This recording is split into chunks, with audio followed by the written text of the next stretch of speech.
से क्या संत पहचाना जा सकता है क्या? उसकी आंतरिक स्थिति क्या क्या जानोगे आप? समझ रहे हो ना? बड़े बड़ों से धोखा हो जाता है। एक बड़े स्थिति प्रज्ञ संत थे, समोसा बट रहे थे तो समोसा खाया, फिर तो समोसा बांटने वाला उनको कहा 2 बार ले चुके, 3 बार ले चुके, और बार बार समोसा तो एक संत थे, उन्होंने उनके मन में आया कि यार हम तो इनको बहुत अच्छे भजनानंदी संत समझते थे, ये तो बहुत समोसा ही को बार बार हाथ पाए।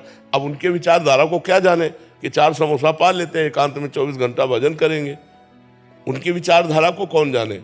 अब वो जो ही आए हमारे गुरु जी के पास आए, जो संत समोसा ले रहे थे उनके प्रति दोष दर्शन हुआ, तो गुरु जी ने कहा दुर्गंध आ रही है, तुम्हारे से दुर्गंध आ रही। तो उनका महाराज जी हम साबुन नहीं लगाते इसलिए। बोले ये दुर्गंध नहीं है, ये संत अपराध की दुर्गंध है, तुम कोई संत अपराध करके आ रहे हो। तो उनका महाराज जी संत अपराध तो हम किसी से मिलते ही नहीं, तो संत अपराध क्या? नहीं, बोले जरूर दे। तो उनका महाराज जी अभी एक समोसा बांट रहा था और एक संत परिचय के थे, बड़े भजनानंदी, और बार बार उससे समोसा मांग रहे। तो हमारे मन में आया कि यार ये, बोले जाओ। महाराज जी ने 50 रुपये दिए, उस समय ये 20 वर्ष पहले की बात होगी, और कहा समोसा खरीदो और उनको समोसा दो जाके, और प्रणाम करके कहो कि मेरी दोष दृष्टि आपके प्रति हो गई, क्षमा करो। तो संतों की मान लो जैसे समोसा बट रहा है, उनके मन में आया कि 4 समोसा पा लेते हैं, बाद मधुकरी नहीं मांगना है, एकांत में भजन करेंगे 24 घंटे। अब आप समोसा मांगते हुए तो देख रहे हैं, लेकिन उनकी आंतरिक वृत्ति को तो नहीं देख रहे हैं।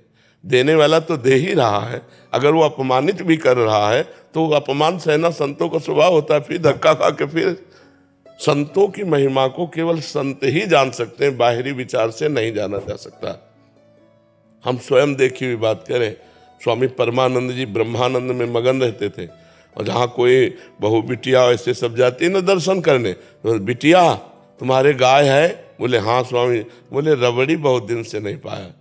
और ब्रह्मानंद में ऐसे छके रहते कि वस्त्र का भी शरीर के ध्यान नहीं रहता, और अगर कोई बना के रबड़ी ले भी आया ना तो ऐसे छकते कहते आहा बहुत बड़े, अब पा ले बच्चा तुम पा ले। एक मुंह भी नहीं पाया। और अब देखने वाले सभा में लोग क्या समझते, और शरीर का भान नहीं है, ऐसे महापुरुष शरीर का। तो हम संतों की बाहरी चेष्टा देख करके हो सकता है दोष दर्शन कर लें, तो हमें चाहिए कि हम आंतरिक भाव को जानने की चेष्टा करें। संत के बाहरी लक्षणों से नहीं जाना जा सकता। बाहरी लक्षण तो नाटक वाला भी बहुत बढ़िया साधुता का करता है, नहीं? जो नौटंकी नाटक ड्रामे में साधु का रोल करता है वो बढ़िया रोल कर लेता है ना, तो क्या रोल साधु होता है क्या? साधु तो स्थिति होती है, और जो स्थिति होती है वो नाटक नहीं करता है, वो बालवत उसकी चेष्टाएं होती है। जैसे बालक खेल रहा है स्वतंत्र रूप से, घरौंदा बनाया फिर बिगाड़ दिया, बैलगाड़ी जा रही बैठ के जा रहा काफी दूर, फिर पैदल वापस आ रहा है, उसे पूछो कि पैदल वापस आना था तो गाड़ी में क्यों बैठ के गए?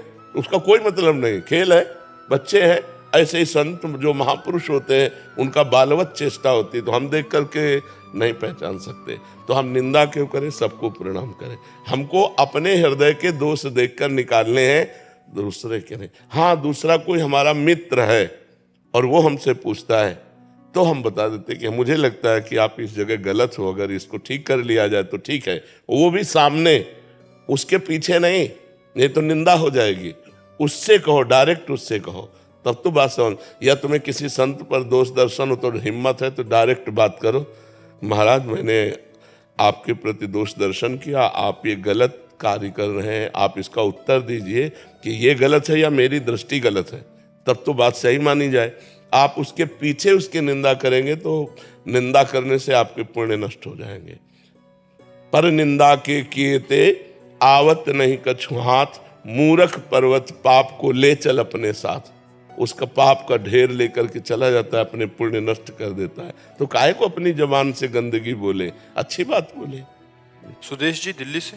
श्री हरिवंश महाराज जी, कर्म और भक्ति के बीच संतुलन कैसे बनाए? कर्म ही भक्ति है। जो कर्म भगवान के लिए किया जाता है वो भक्ति है, और जो कर्म भगवान से विमुख करने वाला होता है वही बंधन का कारक है।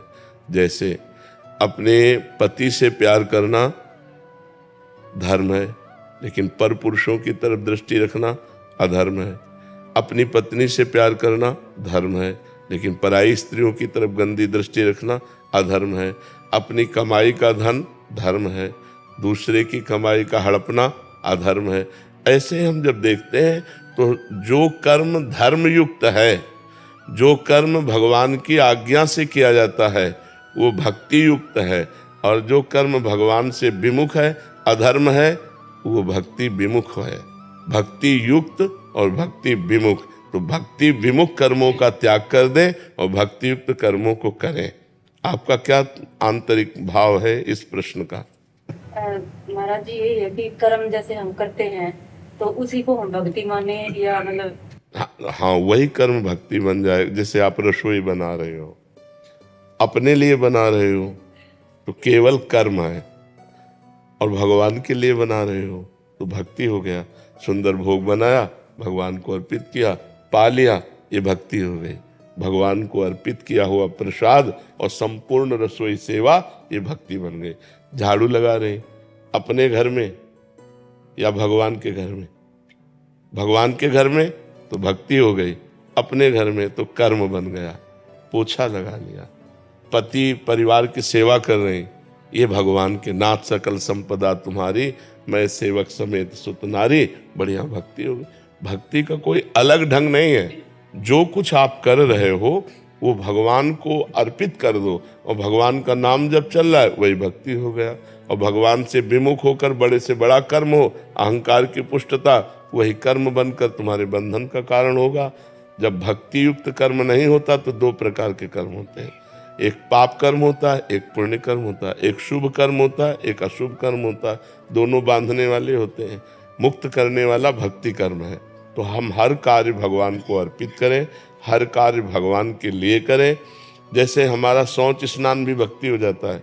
अब हम जल्दी से शौच जा रहे हैं, स्नान करके इसके बाद भगवान को मंगला करनी है, नाम जप करना है, भगवान के लिए रसोई बनानी, भगवान के लिए तो हमारा शौच स्नान भी भजन बन गया, क्योंकि हम भगवान के निमित्त कर रहे हैं। और अपने मनोरंजन के लिए नहाना और श्रृंगार करना वो कर्म बन गया, और वो भक्ति कर्म बन गया। तो समझ पा रहे हैं आप जी? अंतिमा पटेल जी, मध्य प्रदेश से।